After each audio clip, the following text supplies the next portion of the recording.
Partai Golkar dengan Ketua Umumnya Erlangga Hartarto, PAN, Partai Amanat Nasional dengan Ketua Umumnya Zulkifli Hasan, dan P3 atau Partai Persatuan Pembangunan dengan Ketua Umumnya Suharto Mono Arfa sekarang sedang menuju ke kantor KPU setelah mereka melakukan konvoi atau pawai budaya begitu yang biasa memang dilakukan partai-partai politik ketika mereka mendaftar ke KPU.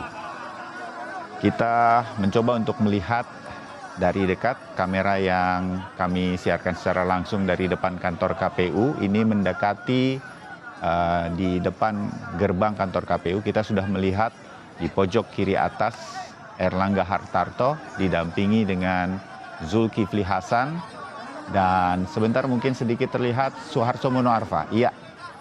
Nah, ini 3 partai politik dengan baju atau sesuai warna kebesaran dari partai politik. PAN biru, Golkar kuning, dan P3 hijau.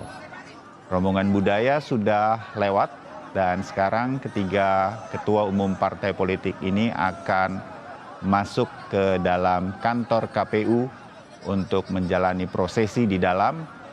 Salah satunya seperti Anda sudah ikuti mungkin beberapa kali dalam laporan-laporan di Kompas TV, ketika partai politik mendaftar di KPU untuk menjadi calon peserta pemilu 2024, mereka menyerahkan berkas, karena berkas sesungguhnya sudah mereka daftarkan di SIPOL, Sistem Informasi Partai Politik.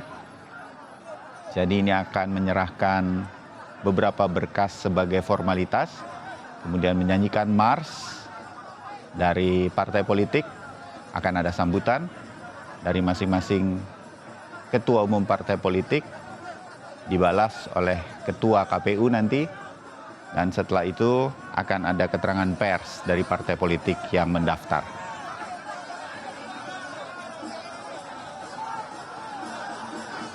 Situasi di kantor KPU sejak pagi tadi dilaporkan jurnalis Kompas TV yang sudah berada di sana sejak pagi hari, Cindy Permadi. Memang sudah diatur sedemikian rupa, pasti terjadi kemacetan sehingga jalan di depan kantor KPU di Jalan Diponegoro, Jakarta ini sudah pasti ditutup dulu untuk memberikan kesempatan partai politik mendaftar ke KPU, karena biasanya memang akan membawa simpatisan dan juga rombongan budaya seperti yang dilakukan oleh KIB atau Koalisi Indonesia Bersatu yang terdiri dari Partai Golkar, PAN, dan P3 seperti saat ini terjadi.